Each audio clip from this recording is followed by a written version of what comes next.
Alrighty. Check, check, check. Alright, my mic's coming in. Okay. You're coming in as well. Tad broken up at the start. So... Is mine as well? Yours is sounding good. I'll get off Twitch, and then I'll just use Twitch on my phone. There you go. Is that better? Okay, yeah, that is better. On my phone. That will work. Alright, so RPW Summer Sizzler. I thought it was Sizzle for the longest time. It's actually Sizzler. Right.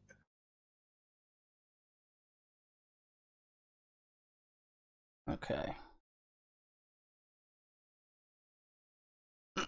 So, forgive me, I'm recovering from a horrendous chest cold, so if I cough or anything, that'll be fixed in post. No worries. Oh, I got a good warm thing of tea here to keep the voice lubricated. Cherryade. That's basically lemonade, but cherry. I love cherry. And lemonade. Why wouldn't that work? Thing is, you can only get it in certain shops, and it's always so cheap, but it's always so good. Okay. Well, I got my Audacity ready for recording. Do you as well? 1 second. All ready. You're all set? Alrighty. So what I'm going to do is I'm going to count down from 10, or 3, then we're going to wait 10 seconds for background noise, what have you, and then I'll do the introduction and we can get this thing going. So, hit record on go. 3, 2, 1, go.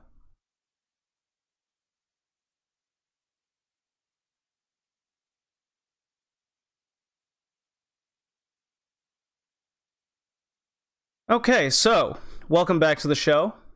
This is the Red Leaf Retrocast, the Wrestlecast Edition, Episode 10, and I am joined for this amazing indie wrestling section covering Revolution Pro Wrestling Summer Sizzler pay-per-view. I'm joined here with LK from the Loudmouth Wrestling Podcast.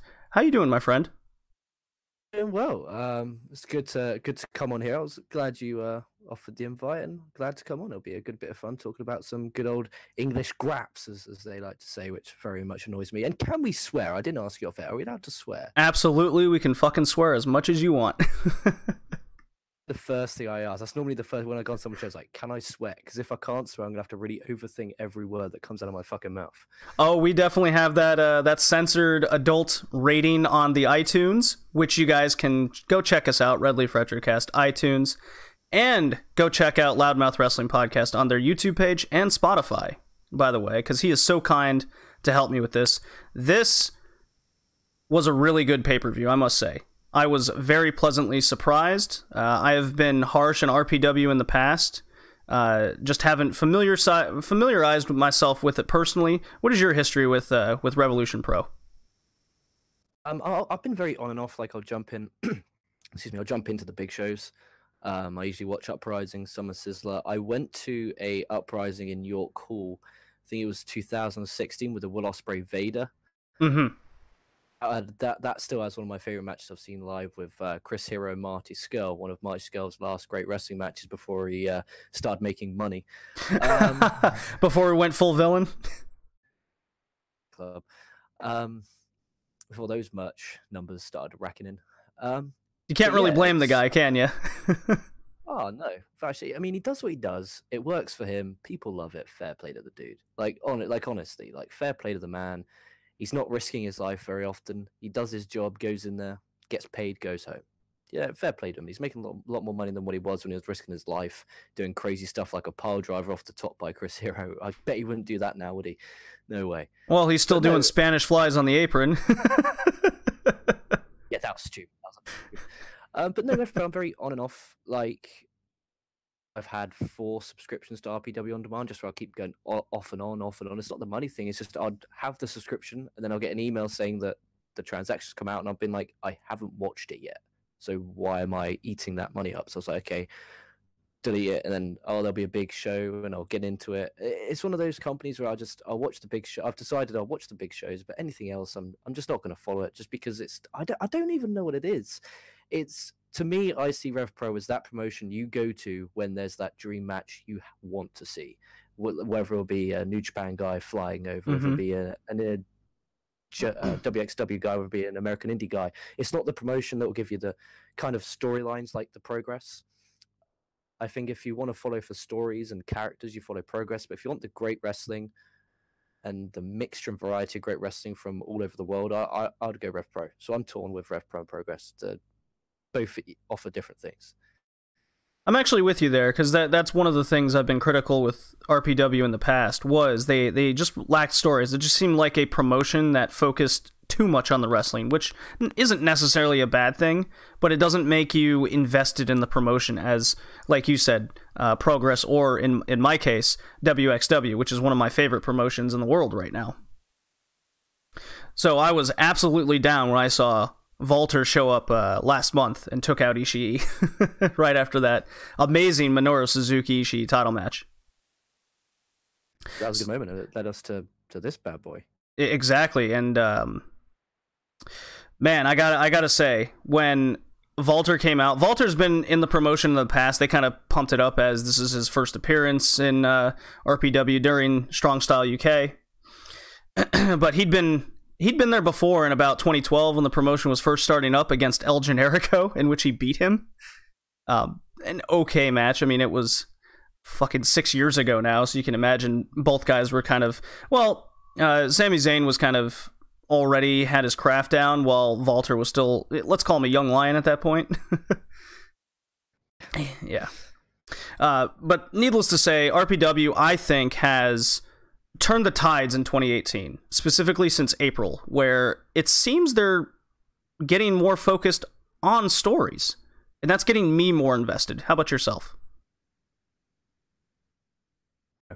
Still, the thing is that it's not really an issue, but on that Rev Pro roster, what guy did they train and bring up? Literally, maybe the guy in the opener, Dan McGee. Right. Literally, you go up and down that roster, not one wrestler is on their roster. They're using someone else's roster to create this mega kind of roster. So I don't see them, like, out of all these wrestlers, who would you identify as a Rev Pro guy? Oh, that is a good question, and I absolutely agree to an extent. Because at the start of Rev Pro, I would say guys such as Osprey and Skrull, just two names to throw out there, were part of Rev Pro. They were the heart and stone of it, and then they went off to bigger and better things. Because Rev Pro, let's face it, wasn't really much of anything in 2012 to 20. I would go as far back as 2016, and that's pretty recent.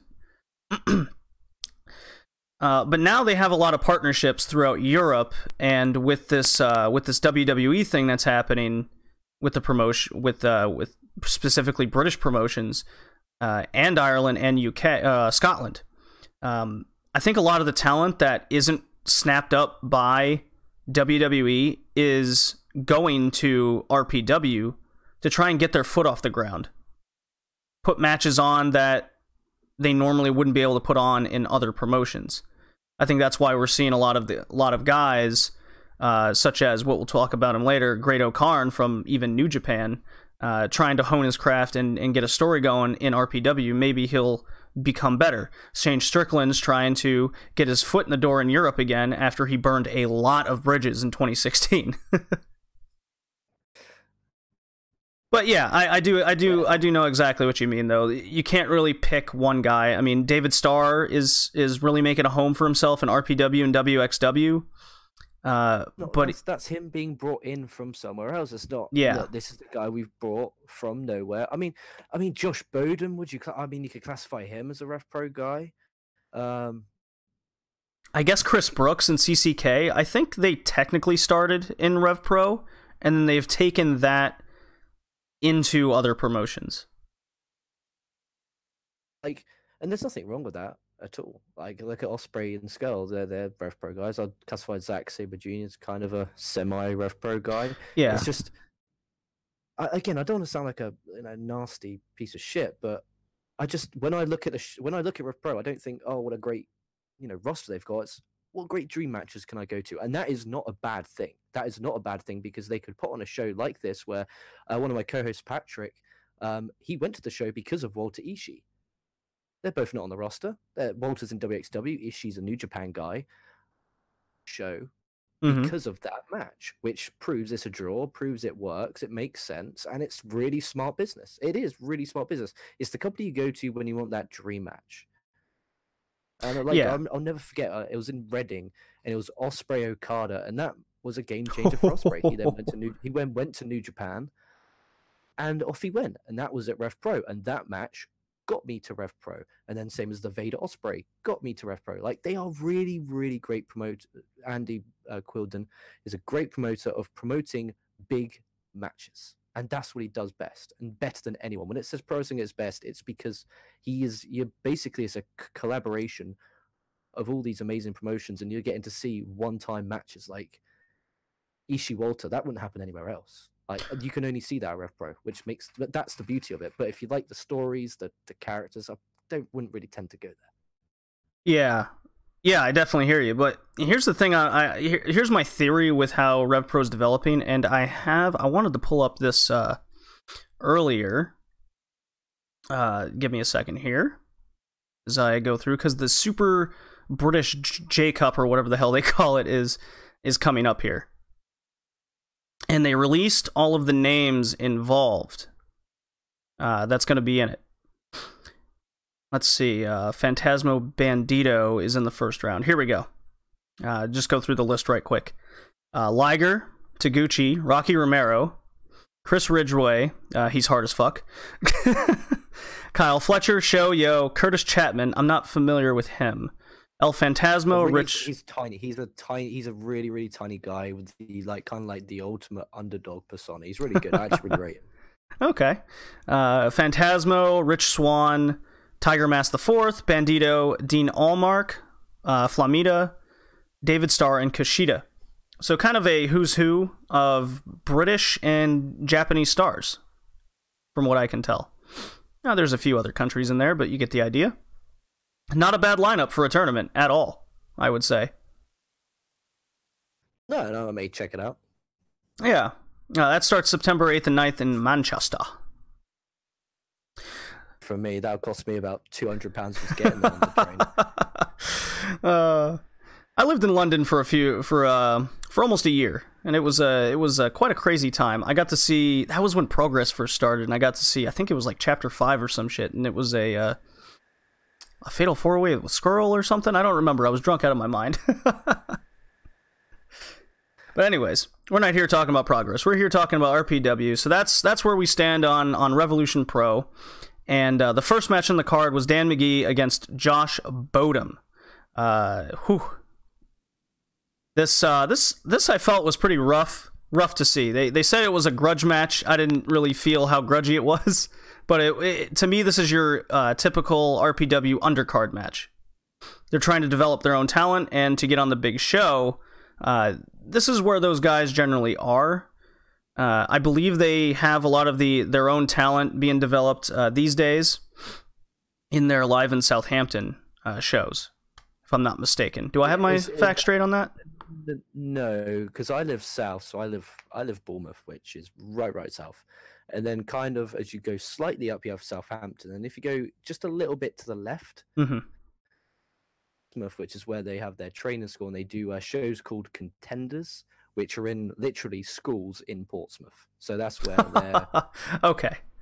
I was tempted to go to one. I looked at the lineup and I was like, yeah, I really will not be going to that one. But their Live in Southampton is just like their cockpit shows and stuff like that. It's a big show. Like I'm definitely going to go to one of the next ones because it's only a literally £12 train journey away, so it's really nothing.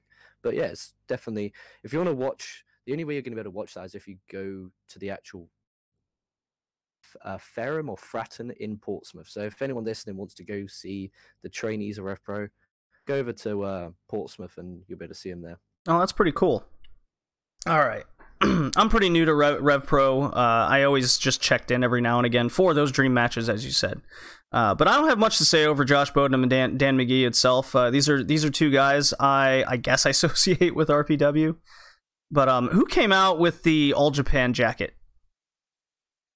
Josh Bodum. God damn it. I could literally, dude, I could tell you a story on this show, which if I told, Josh Bodum wouldn't get booked again.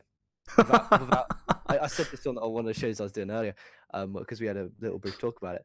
It pissed me off when he came out with the All Japan jacket, because he no-showed an All Japan event and came back, didn't finish his All Japan tour. So why the fuck he coming out all proud in the jacket? Oh, wow. That's not the bad thing, and everyone knows about that. This guy, and you watch All Japan, he did a pile driver on the apron. Like, come on, what are you doing? It's All Japan, right? So he lives, and if you could check on his cage match, I already said I live in Bournemouth.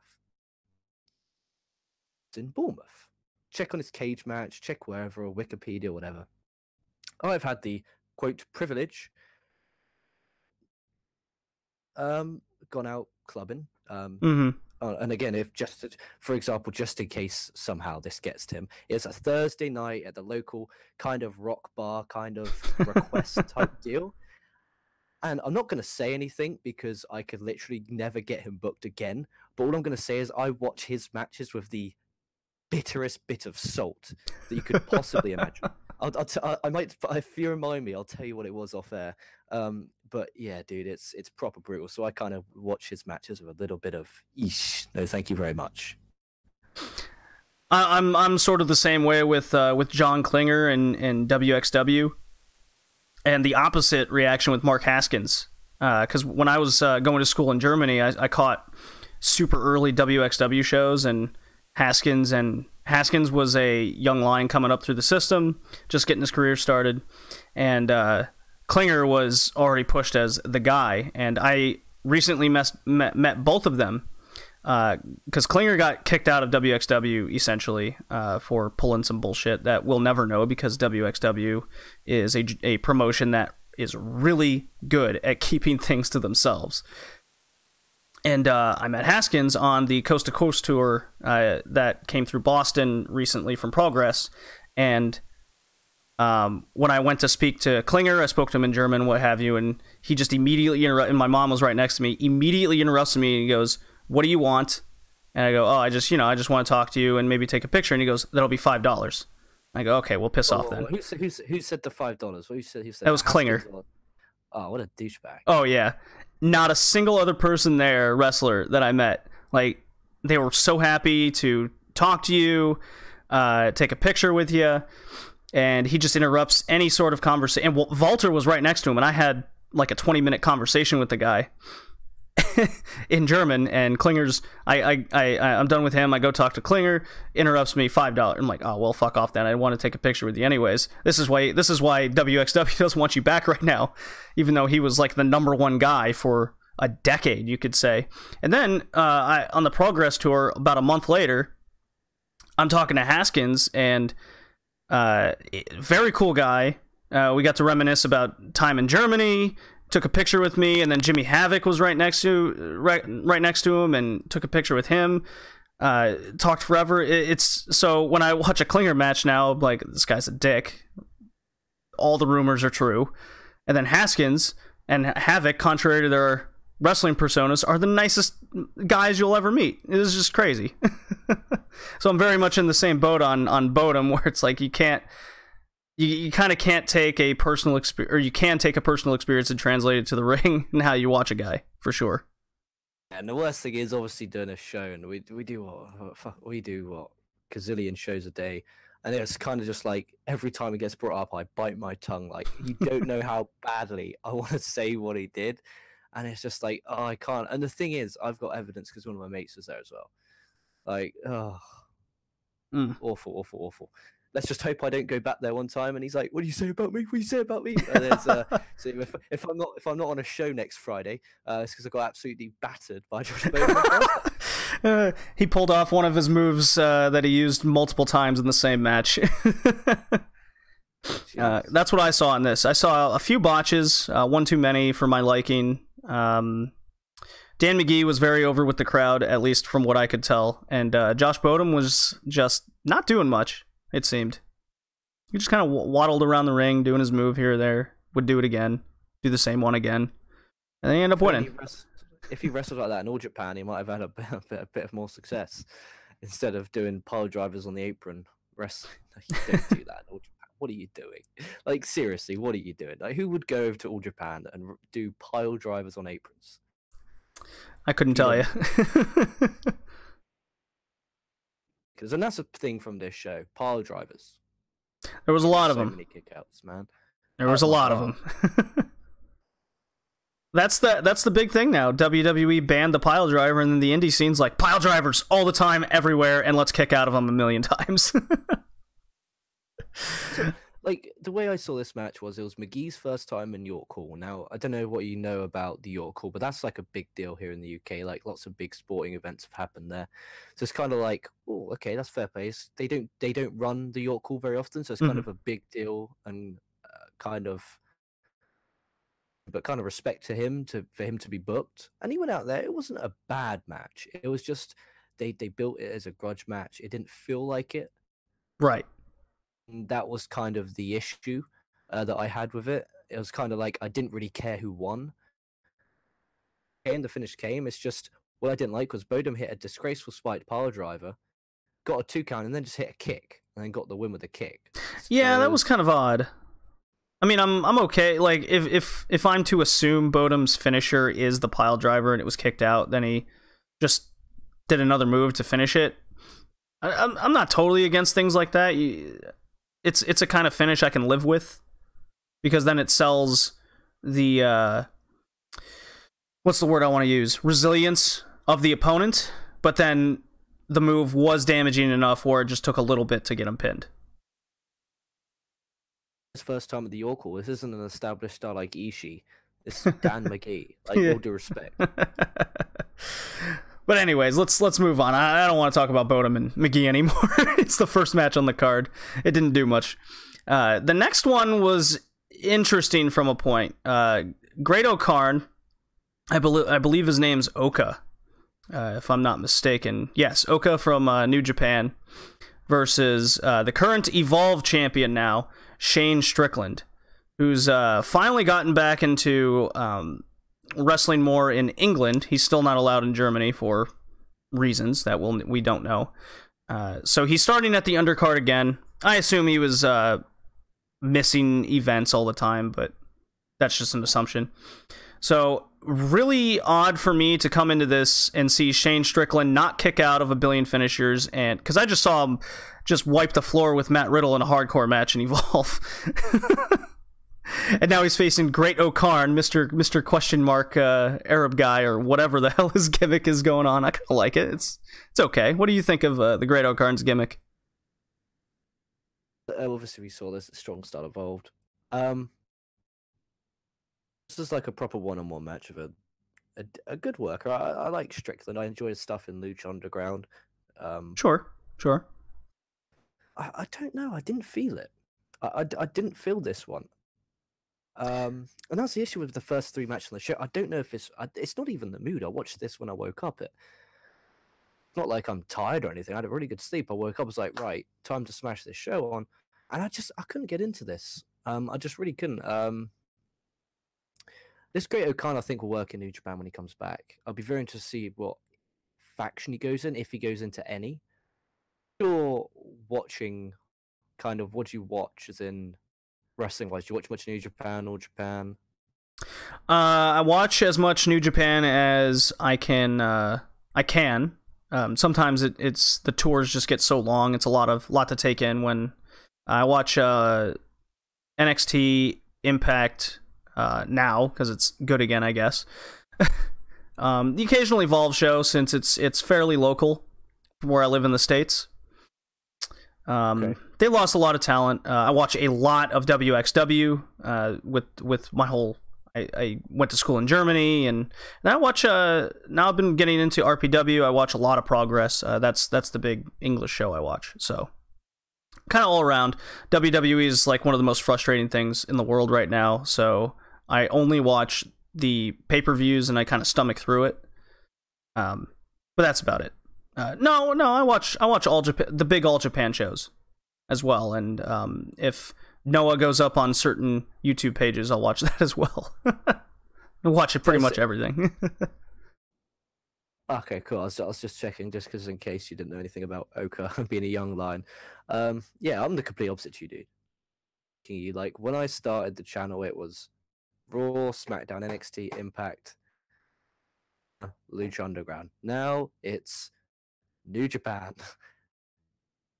DDT, Dragon Gate, and then like we're starting a 20 years ago series because I don't want to watch Raw, but the guy who I do, basically, so I have lots of different co-hosts who do lots of different things, and one is a WWE guy, and I was like, look, dude, I don't want to do Raw and SmackDown, so what should we do? And we're like, why don't we go back and review good Raw from 20 years ago? So we're going to start doing that, so that's going to be fun. Good Raw from 20 years ago. I don't know if the nostalgia glasses are going to come off for that. No, but I'd rather watch. Think about this, because there'll be no commercials. It'll be an hour and a half. Sure. I'd rather watch an hour and a half than a 3 hour and 15-minute show, even if it's bad. Oh, I definitely feel you on that one. Yeah, what I tell a lot of podcasts, whether I host on them or they come on here, I go, if you review Raw and SmackDown every week, you're gonna end up hating it a lot. The point where SummerSlam was my end. Like, this year after Mania, I've been pay-per-view to pay-per-view. Said I had enough. I was like, I'm done with this. And the thing is, like, my New Japan G1 finals, smashing 6,000 views, and my SummerSlam video getting 150. It's like the demand for my channel anyway is Japanese wrestling. They want Japanese wrestling coverage. That's what we do. Like, that's what gravitated me to you, and that's why we're here. 19 shows reviewed, every show being an hour long that we did on that. That's like, I'm so proud of the channel. Like from where we were to, like, I'm so proud of like meeting the people I've met. I absolutely adore it. I wouldn't change it for the world, generally. Well, let's stick to subject here. Yeah, I actually had to look up Great O'Karn because he looks like a young lion, and sure enough, he's only been wrestling, from what I could tell, a couple years. Am I right on that? He's been a young lion for a couple of years. The strange thing was, before he went on an excursion, at least from what we felt, was he was kind of not really connecting, not really having.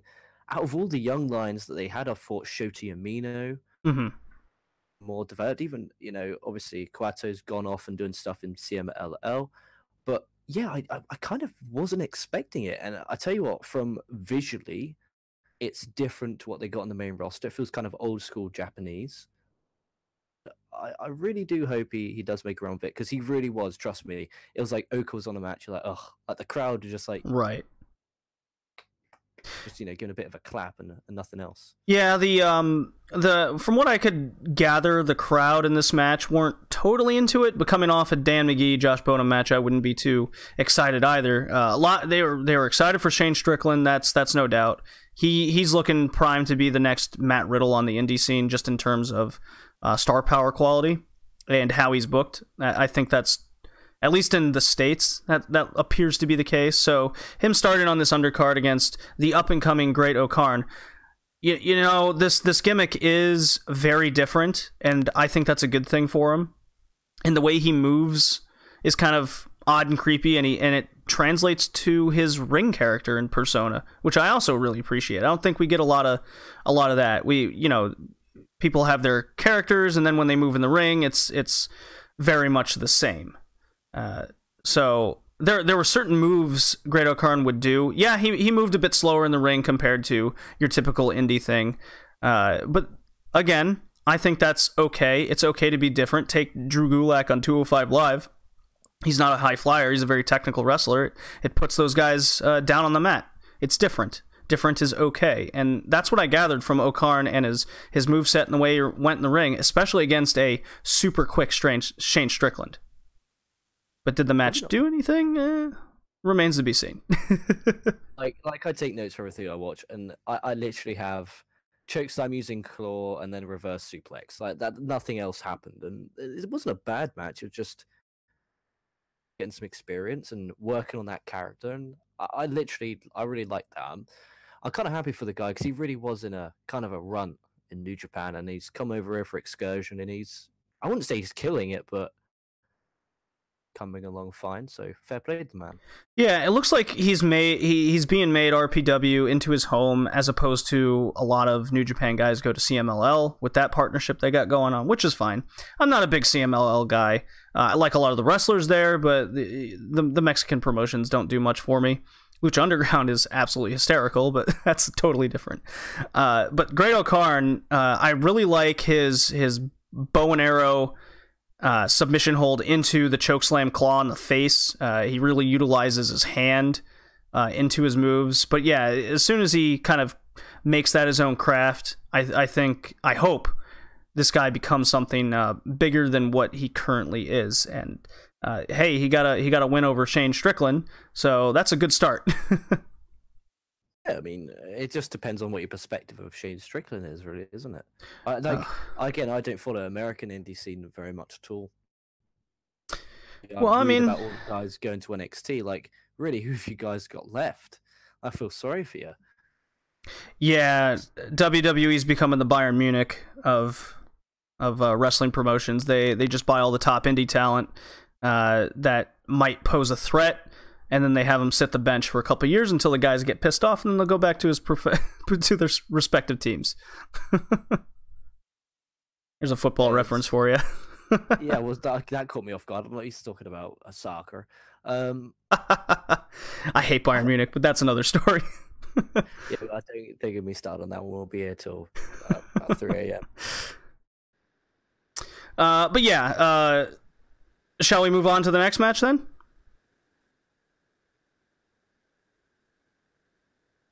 Think ready to add. Alrighty. So this next match is Kushida against Adam Brooks. Adam Brooks went into the match being undefeated in RPW, and Kushida is, well, the time splitter of New Japan. Good J-League match, I might say. J-League. Oh my god, I'm mixing soccer now.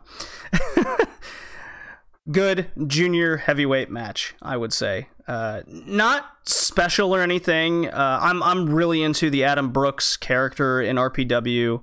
Not Kushida's best match by a mile, but it wasn't bad by any means. I think this placement on the card was good for it, especially what was to come later. What are your thoughts on this match, LK? Right, I love Kushida. I want to put it out there before I get going. And again, I said the first 3 matches didn't do it for me. You said something about Adam Brooks' character. Again, me not following Rev Pro. Mm-hmm. This is my first time I've ever seen Adam Brooks. And for me, and I don't know if you listened to the bit where I was talking with Patrick on the show earlier, Kushida was getting angry at him during the match. Oh yeah, he definitely was. There was some miscommunication there for sure. Frustrating to watch. The Kushida, the guy must have watched at least one Kushida match. His finish is the hoverboard dog. He kicked his arm so many times. So many times he did arm bars, arm ringers, arm racks, arm fucks. Like, he did everything. And he kept doing it, and then all of a sudden would do counters, and then Brooks is, running, and he kept doing this thing where he slid on his arm and then hit a running drop kick in the corner. Like, why? He just kicked your arm. Like, I don't expect, the wrestlers these days, I don't expect, 5-star, if you will, wrestling psychology. It's not, the pace is too quick, but you got to at least try and sell something. It kind of took me out the moment. It's like, eesh, no, thank you, sir. But no, it looked like Kushida was getting angry, and that annoyed me because I felt sorry for Kushida. Imagine him, how long's the flight? 18 hours, wasn't it, they said? An 18-hour flight journey to come and have a match with a guy who's frustrating you because he's not doing it properly. Well, like, Kushida's doing another thing in OTT, the Ireland promotion, having a big kind of grudge rivalry match with Shane Strickland coming up. So he's definitely there for the time being. But yeah, I totally see where you're coming from. Nothing drives me more insane when there's limb work and the opponent doesn't sell the limb work. Wasted my time. Like he wasted all those kicks, all those arm bars, all everything. It was done for no reason because it didn't hurt him. I was wasted investment. I hate it, and that's the only nitpick I'll have with Zach. Don't work a body part. Right. And I love Zach, but that's my nitpick with him just because he's not on the show. Let's see. Adam Brooks said he began in 2010. It's not really giving me his age on Cage Match. Well, anyways, yeah, that's what bugs me about Michael Elgin matches and the like, is if you don't sell the limb work, then it doesn't do much for me, and that definitely took a lot away from this match. Perhaps I haven't seen a lot of Adam Brooks, but RPW has built him up as to be this strong guy. He has, God, I don't know the list of the guys he's beaten in RPW to this up to this point. But it ranged about 10 or 11 guys. Even commentary was behind him. Match was cool, but it's not pulling even 3 stars if we're doing that 5-star Meltzer scale. No, dude, you're looking at maybe 2.5 yeah. if you go by the scale. Yeah. Not to say it was horrible. It just didn't do much again. It was fine, pretty straightforward. Brooks loses his first match in RPW at the end of the day.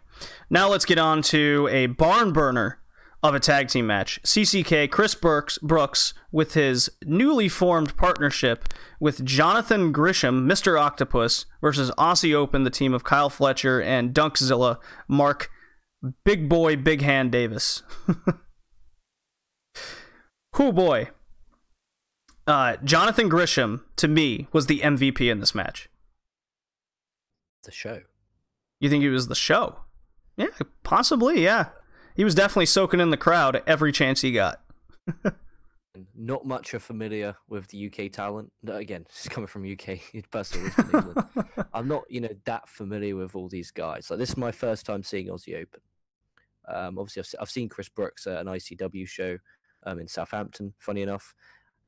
And so I'm familiar with him and I like him. Jonathan Gresham, seen in Ring of Honor and stuff before. But he's kind of always been in that undercard. Kind of hadn't really had a chance to shine. But fuck me sideways, did they go out and...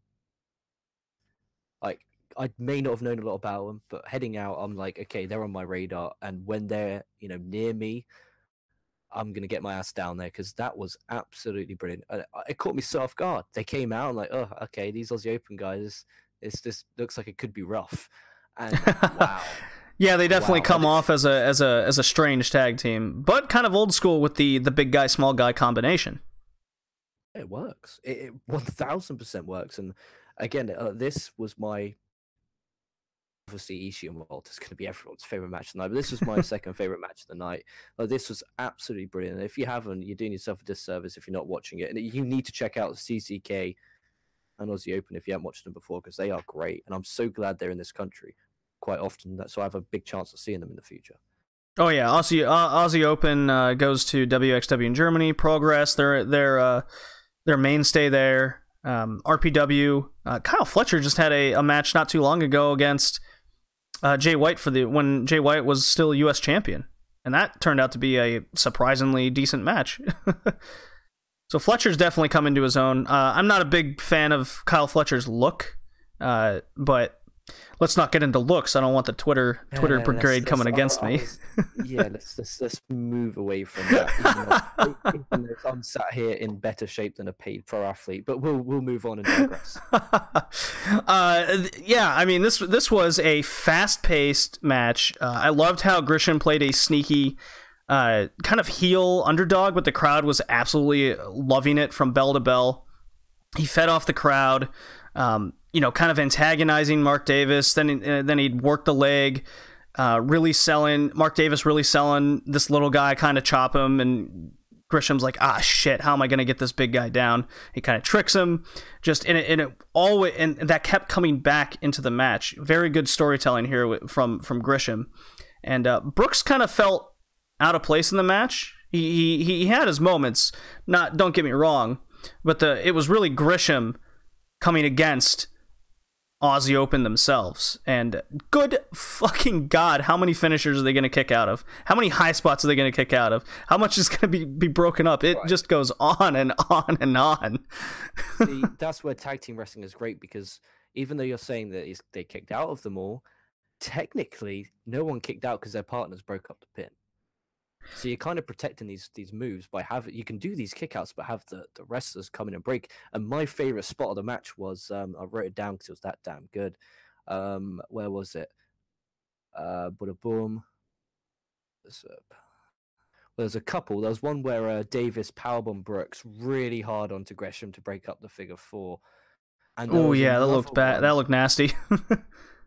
The other one was when I think it was Fletcher did Davis did a really big move to Gresham. I think it was a pile driver. He did the cover, and then Brooks was way away, and he did a springboard dropkick. Like literally, it was 1-2, and literally about to hit 3, and he broke up the pin with the nicest springboard dropkick, basement style, I've ever seen in my life. Like Brooks, I thought all 4 really busted their rear ends and really put on a performance that they should be proud of. Because that's one of those matches where you came for Ishii Walter, and you're like, you know what? Next time I see Aussie Open and CCK in a show, I'm going down there. A really great job. I do love the Aussie Open tag team. Whenever they're in WXW, I'm like, all right, we're fucking in. And I have my fingers crossed when WXW does its World Tag Team League that Aussie Open is in this thing, as well as CCK, the team of Brooks and Gresham. But I believe Brooks is going to have to find another tag team partner if that's the case. I don't know if Gresham is going to have a work visa for Germany. Those are pretty hard to come by these days, from my understanding. I'm not too familiar with that one. I can't help you with that one. Yeah, sorry. Well, I unfortunately do. Anyways, yeah, definitely go out and watch this match. It was it arguably stole the show, and this was the beginning of just it was the boiling point, immediate for the crowd, and I felt it on just watching it on TV, and it went into the next match of Soberano Jr. versus Titan. And these guys just recently had I forget what title match they had. There's a billion fucking titles in CMLL. They had a match there, and they've been kind of taking this little rivalry they built kind of on a worldwide tour. They've been in various promotions. Titan's been kind of promoting himself through Ring of Honor and what have you. So I was excited to see this match. And I don't get a lot of the lucha style outside of Pentagon and Phoenix. Those seems to be the 2 main guys that are outside of CMLL kind of touring around. And I was quite impressed by this match. No, I'm not saying it's 5, even 4 stars, but it was, to me, pretty smooth. It executed what it needed to do. It got both guys across who the crowd should root for, who they should hate. And these guys work well together. I like them both. How about yourself, LK? Yeah, it wasn't great. Well, that was good, and that's what the match needed to be. It didn't need to be a barn burner. It needed to, after the match we just talked about, it needed to be a really good, solid match that you could sink your teeth into. Yeah, it may have just been a match thrown out there. It didn't really mean anything who won. It was just a good Lucha Libre match, and it was more of an introduction for fans who aren't familiar with Lucha Libre to some of their talent. And I hope they do that going forward, introduce new and different talent. Because if they, literally the way they're going, Rev Pro, they have obviously some of the top UK talent, some Lucha Libre from CMLL, top guys from New Japan, that their, quote, roster is some of the best, collaborations of some of the best wrestlers from literally around the world. And I just can't wait I hope they get Dragon Lee over. Hope they get Rush. I would adore it if they did Rush and Naito against Suzuki and Zack Sabre Jr. I'll just go change my pants right now. Literally, that's my dream match. If they book that, your call. I'm booking the day off work and I'm going. Fuck, I might even just go to that. I'll go to I'll go visit Europe again, no problem. Just to see this RPW match that you just mentioned. Oh, God, do I have anything else written about this match though? Let's see here. Titan wins on a clean submission roll. Oh yeah, that submission roll finish. That was very interesting. I don't think I've ever seen that before. Have you? So he tied his legs together. He tied Soberano Jr.'s legs together, tied his arms over his head, and then cradled him up. There's no way of kicking out of it, and it was so genius. Why haven't wrestlers been doing this since 1905 just to get the quick win? Like, genius. I loved it. I was like, whoa, okay, all right, you got me sold. Man, I actually wish there was more kind of, not so much finishers like that, but let's say a guy hits his finisher and the guy like kicks out of it a couple times and then he hits it a third time and then does something like that. Oh, I'd be so down for that going forward. If it's only like a specific like, that's what I like about Zach matches. When we like, when you do, like, for example, when he does that bridged kind of roll up that you kind of, that always gets you, because you're like, even though it's not one of his finishes, get the win with that. So I wish more wrestlers got the win with their own variation of a cradle or roll up or whatever you wish to call it, just because it just adds so much more intrigue to every match. Like, imagine if the match began and Zach pulled that roll up out. You're like, oh, it's gonna end, and then you're already into it. Like, that's what I love about Zach. Yeah, that does make watching Zack Sabre Jr. matches that much more intriguing, because he has one off his little, it's not an Okada roll, I don't think, technically. It's his own variation of it. So Zack Sabre Jr. is he's the ex-RPW champion, for those that don't know, and he has a world title match in WXW coming up at the end of the month. So that'll be interesting. Zack Sabre Jr. Well, he does. He wrestles everywhere, doesn't he, that guy? Well, he got his start of his career in WXW. He was part of that. Really young at the time. He was less submission type. I believe, yeah, he was in a tag team with Tommy End called the Crimson City Riders or something. It was a cool tag team. This WXW the whole time. Like, I've just never followed it because obviously it's German and it's not in English. Oh, they have English commentary for it. Yeah, and if I'm right, it's not very good. No, yeah, it's there. I would see. Kevin Kelly's grown on me. Ring of Honor, but in New Japan he's grown on me, so I can tolerate and enjoy English commentary on New Japan. But I don't know. When it comes to English commentary, I have such a distinct kind of taste. I kind of have to have what I have. You could pretend you're watching like a Mexican soccer match, football match, and listen to it in German. Just wait for them to go nuts. It's like with this Repro show. I think Andy Simmons is great.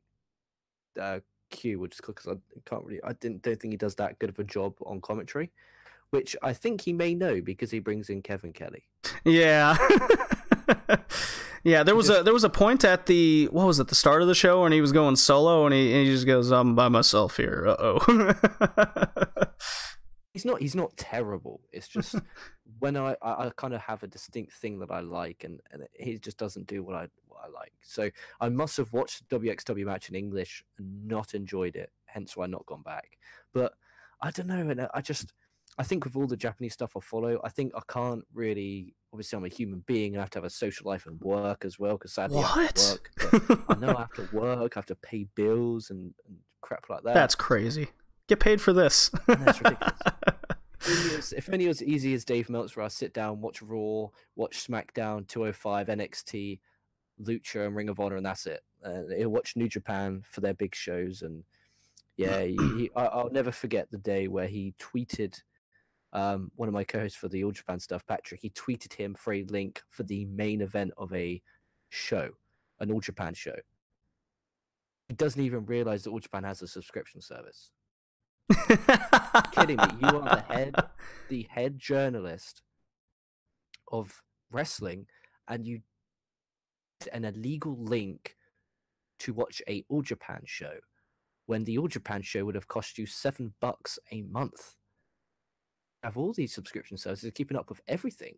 His day should be watch wrestling, spend time with family, watch wrestling. Like, that should be his day. And it's like they all do it. Like Keller, I love Keller. Like, Boy Keller's my favorite. WWE. Like he'll watch. So they watch 9 hours a week. All this, and it's their job. Like like literally, me and you probably watch more wrestling in 1 week than they do in a month. Probably. I watch way too much that is considered healthy. And that's the thing. Like, not only that, it's 9-hour work days, socializing, going out, friends, family. It's like, dude, what does Dave Meltzer do?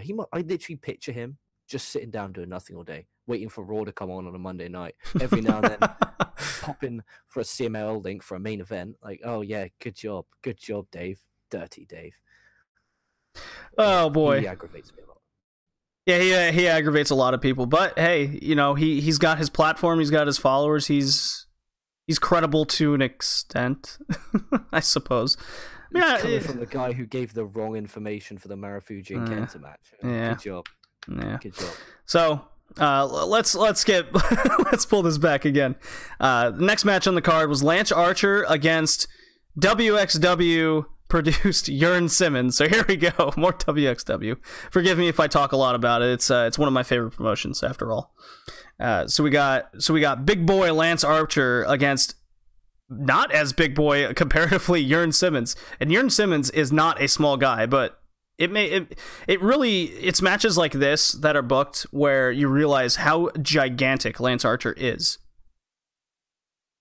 Vince's wet dream. I can't believe he gave up on him. Oh, he gave up on Juice too. CJ Parker. I think though that Juice needed New Japan. Oh yeah, he needed W right now. And in 10 years' time, the story may be different, but yeah, I absolutely agree. So Jurn Simmons, for those that don't know, he's literally just come back from a horrible ankle injury. I think he snapped it in 3 places or something, as well as part of his leg. Just a horrendous injury. So he was definitely moving slower than he normally does in the ring. Was kind of hesitant to pull off some of his bigger moves. So a lot of this match had to be run by Lance Archer. And if you're familiar with his work in New Japan, you might be kind of cringing at that thought. And the match definitely came across as more character work than actual wrestling. That's the way I took it. And that's how, again, watching Lance Archer with David Boy Smith and Killer Elite Squad, that's what I expected. And it wasn't a great wrestling match, but it was positioned in the card in between 2 kind of junior heavyweight matches, if you will. And they did it big. There were 2 big men. They did big men moves, and Lance Archer got the win with it's kind of like a reverse Razor's Edge into a sit-out powerbomb, which is different. It's pretty cool. I'm down with it. I just not used to seeing Lance Archer in one-on-one competition. I don't think I ever will be. It's just. No, I think he's kind of established, at least in my eyes, himself as a tag team wrestler. The occasional singles match is always good for everybody. Yeah, it's good that Jurn Simmons got his debut in RPW. It seems WXW and RPW are going to be having this partnership for quite some time, and this is a good start. So I'm down for it. Jurn Simmons is quite a big time player in WXW, and going against a Lance Archer, it works. I was kind of sad to see him lose, since he is booked as this big deal somewhere else, to be kind of losing clean to a guy like Lance Archer. It kind of rubs me the wrong way, but hey, he did just come back from a horrible injury, and he's got time. I'm not too worried about it. Yeah, I don't think there is need to be. It's not like this is a main event or anything. This was probably, if you asked anyone to remind themselves of this card, this would be the one they forgot. Yeah, they'd probably. Yeah, it's not a very memorable match for sure by any means. But what is more memorable is the undisputed British Cruiserweight Championship was on the line, with champion heel David Starr against Mr. Canadian El Phantasmo. I think he was in CZW-esque Canadian promotions, and then now he's made his home in RPW, among promotions to name. And this was a 20-plus minute, a match that I can only describe as a WWE match done right. And it had a lot. It had a lot to do with heel David Starr. I love heel David Starr, and the crowd does too.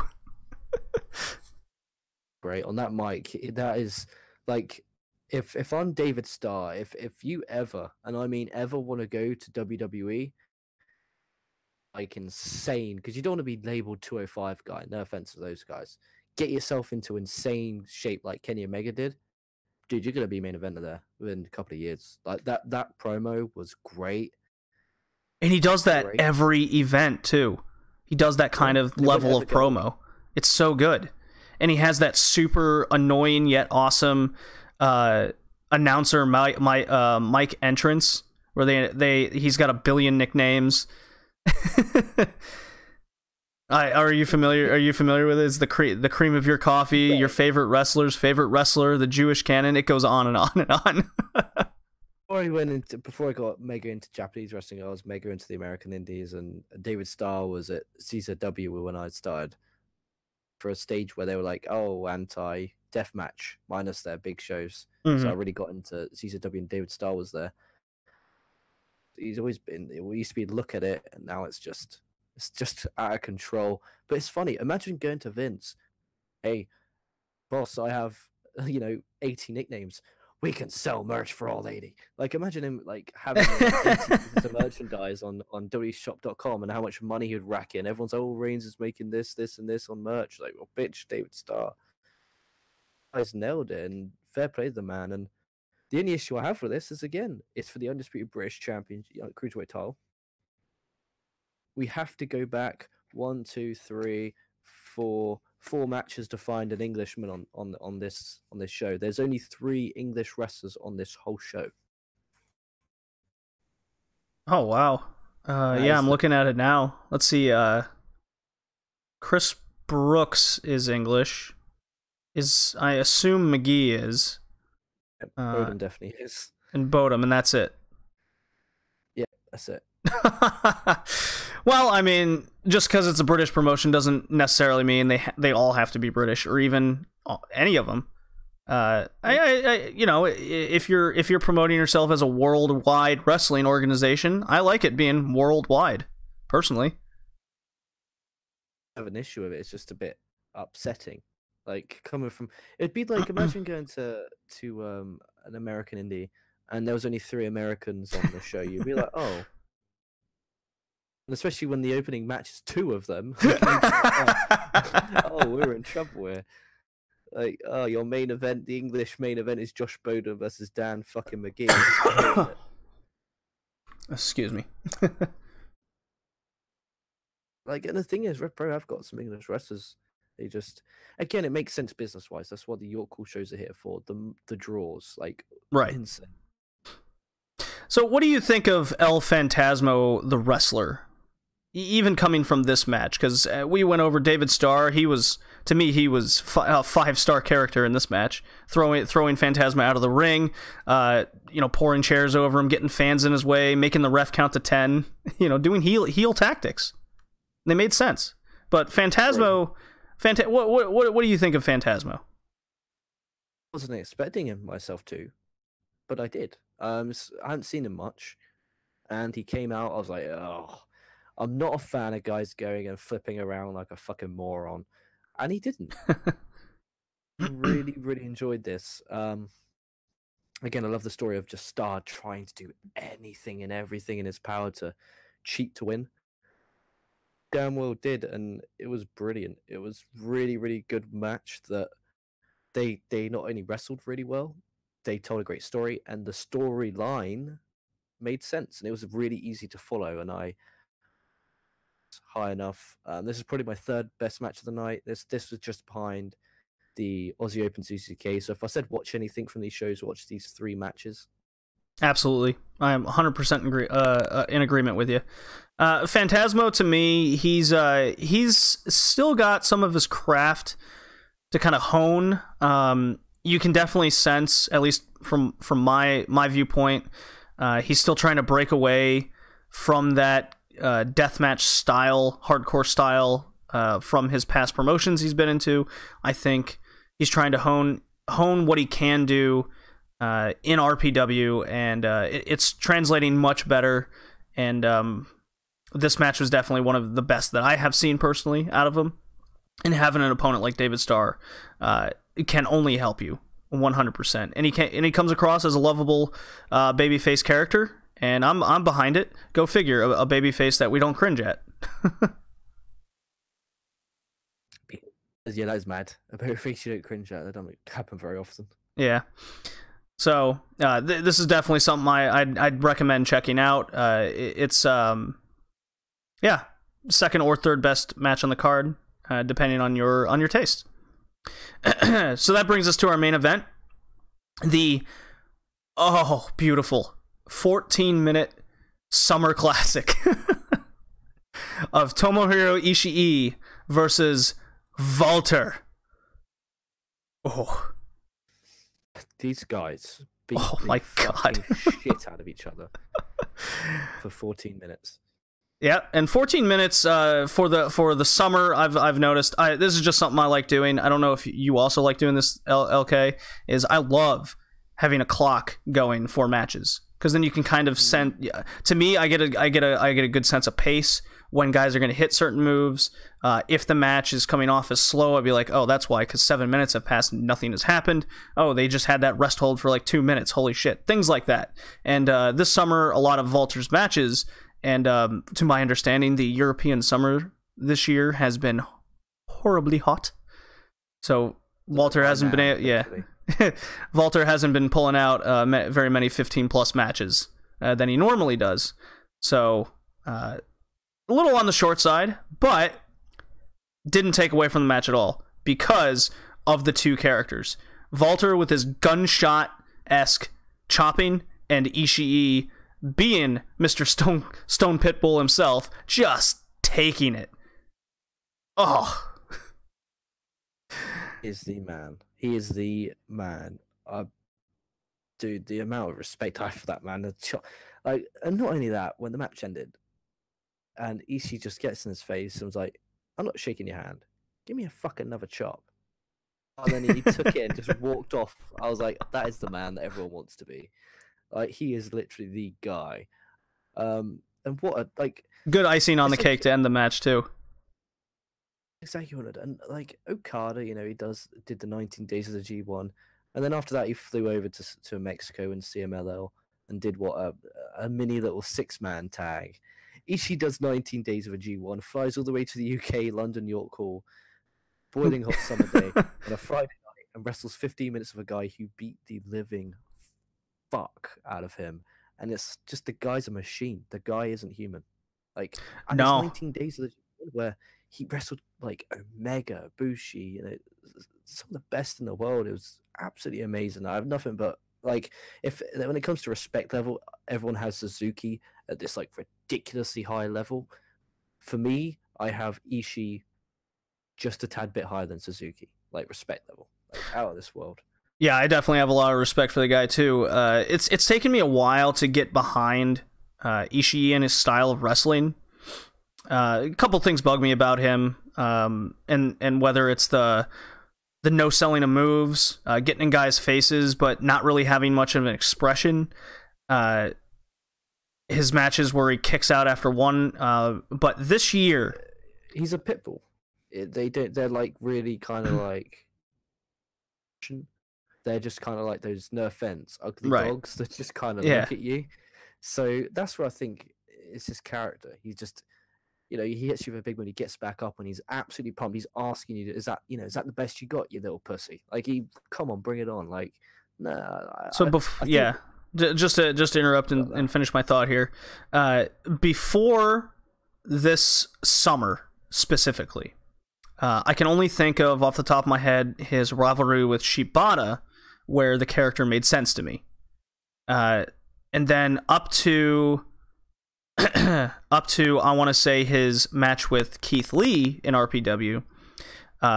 Too many kicking out of high profile moves.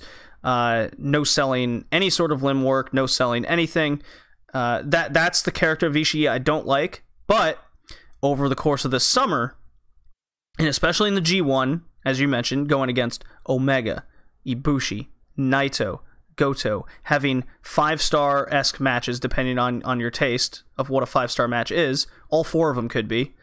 And then coming over and facing a guy like Walter, who's a guy who's honed his craft into just beating the shit out of guys. It's coming across, like, his character has come across leaps and bounds with me as a fan. And now I'm buying into it. Because, as we saw in this match, he took, and I kept count, because it was just too, it was too tempting not to keep count. Ishii took a total of 23 chops. Okay. Plus 1 post-match handshake. Oh, no. A human being shouldn't take 24 normal chops. 24 Walter chops is just absolute. It's just. Oh, no wonder why he sprinted, give or take, back to the locker room. Oh yeah, he wanted ice on his chest bad, and that's not even including the overhead pounds that Walter likes doing against the ropes, when he's presenting his victim in between the ropes, kind of the what Sheamus does for our WWE listeners out there, where he just batters the guy's chest as he's No, Walter just goes, "Here you go, watch this, bah," and you hear the thump. Yeah. Just real hard. So there's you've really lived until you've heard a Walter chop. Like, that's something else. That is something else. It's definitely something to hear in person. I saw Adam Cole get Walter chopped, and Adam Cole just goes, like, I was sitting front row for that match at Evolve, and the second Adam Cole got hit, he just goes, "Fuck." Yeah, I mean, he might not have been. He's like, "No more of that." And here's Ishii taking fucking 23 of those suckers. He's kind of like, leaning his chest, out inwards, so his arms are kind of protecting him. He's pushing his chest out like, "Hit me, you fucking prick. Like, hit me." I was just, just the story of that is just, you can't touch it. It was very good. It was an excellent story of hit me with your best shot. And Walter was egging on Ishii to get him too, and it wasn't doing too much damage, but Walter did an excellent job of selling any sort of Ishii move, be it a clothesline, be it a what was another example, suplex of any kind, Ishii just coming back, like any sort of momentum change that needed to happen, and Walter's so good at this, gets it over. And Ishii, knowing when to, at this point, as just from, again, my viewpoint, Ishii knowing this is when I need to do this, it just comes off so well. In a 14-minute match, everything flowed so well, including the I believe it was at the 7-8 minute mark, when a good 10-12 chops happened in a row where they're just exchanging, Walter getting the best of Ishii, but Ishii still wanting more, and then bam, clothesline, Ishii in control again. It makes sense. Like, this was brilliant. Like, I would just envy Patrick for going to it live. If only I went to it live. I was working. I couldn't get the day off. I was pretty bummed about it, because that's something I wish I could have gone to, but nothing to do about it now. But at least I've got to sit here and watch it and enjoy it, I guess. But it'll probably be uploaded on New Japan World in weeks or so. And if you haven't yet, sign up to Rev Pro on demand. And if not, there'll be ways to find it if you really want to watch it. But you need to watch this match, because people were saying it was. People are. I always worry with matches that I haven't seen live that people might have overhyped it. Oh sure, yeah, that's like every Matt Riddle match. Yeah. And it's like, is it not going to live up to those hype? And damn, this one did. This one lived up to it more. So everyone listening to this should go and watch, even if it's highlights, or just listen to some chops. Walter did to Ishii, just to feel them. Oof. Oh yeah, before I even watched the match, a Twitter post went up of a good 45 seconds of the Ishii Walter chop and hit exchange, and you just hear the crowd reaction. Whap! Oh! Whap again! Oh God! Oh no! Don't stop! Well, him to stop, and you're like kind of looking, and you're kind of watching with your eyes kind of like cringed, but you want him to hit another one, and when he does, you cringe even more. It's just brilliant. The guy's amazing. So one last note about this match, LK, and this is what I really like about a wrestling rivalry developing, because that's what's happened here.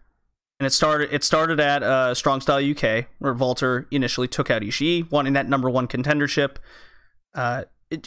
Number one contenderships matter in wrestling. Who knew?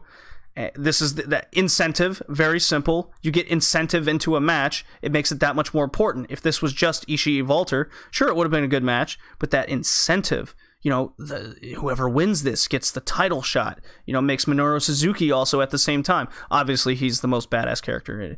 We could go on and on about that, but it makes the champion look that much more important. So, Ishii and Walter particularly, they protected their more higher end moves.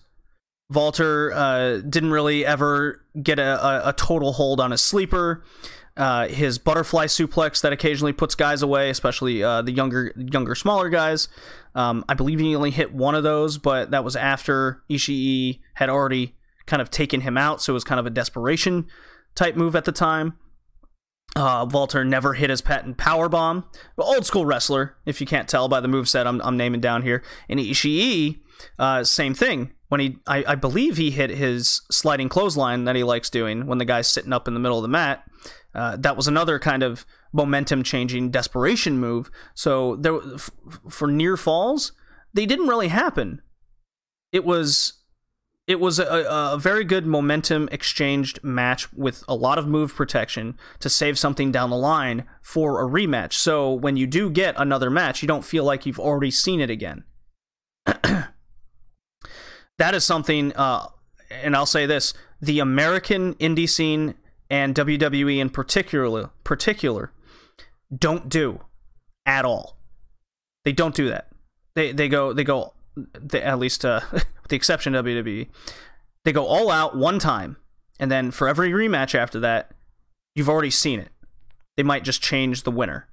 The best example I can say is John Cena against AJ Styles, where I believe their SummerSlam match, if I have the card right, it's been a couple years. Great match.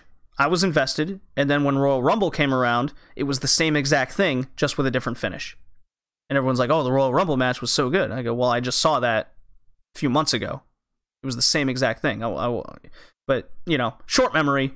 I'm not that kind of fan. I do remember that. But that's what I loved about this Ishii-Walter match, among many other reasons that we just named.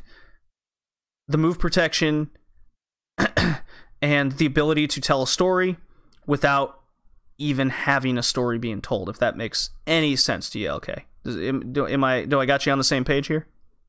Yeah, they told a great story in ring without having really a major backstory wrestling wise. Like, yeah, they've that was not even really a brawl. Walter took him out.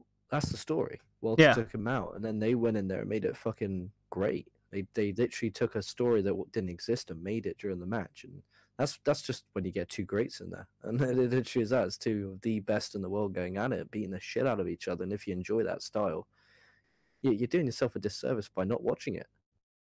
I'm gonna go on the ground here and say there was more story in this match alone, including Walter just simply taking out Ishii, standing over him, foot, epic picture, builds the Summer Sizzler main event showdown, number one contender. There was more story there.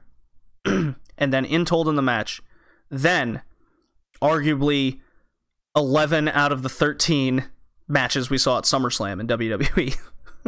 Oh yeah, dude.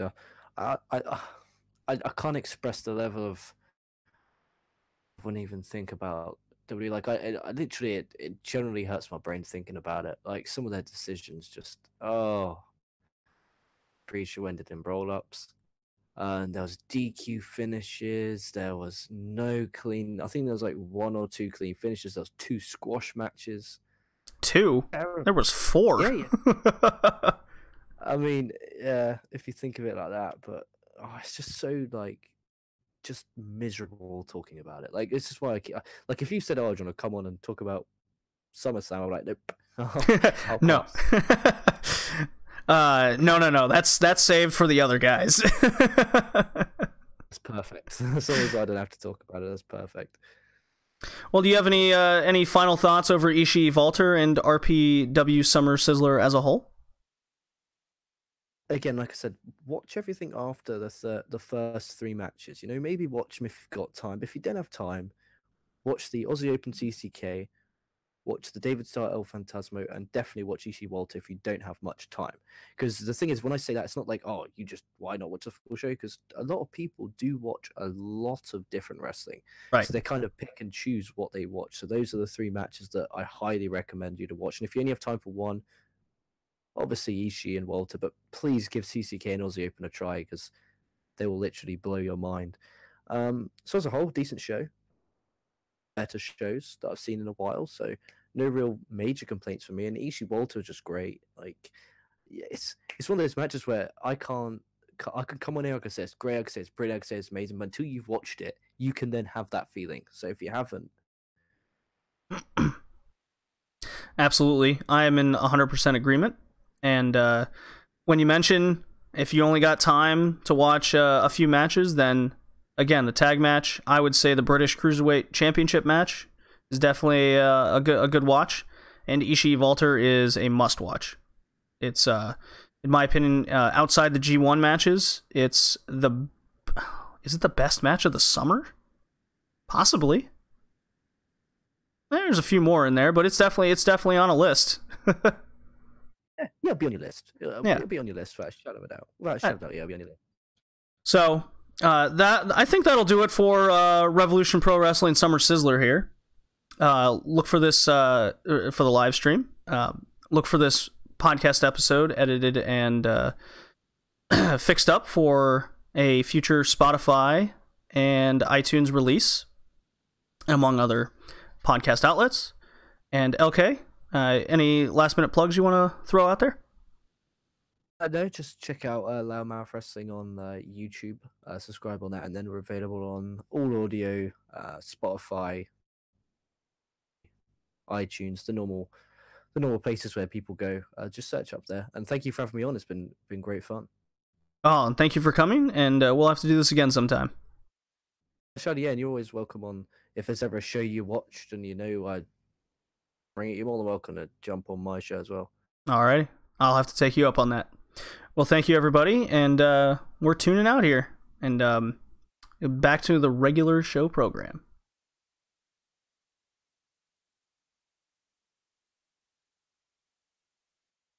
Okay. Alrighty. I stopped my recording audio. That does it for that.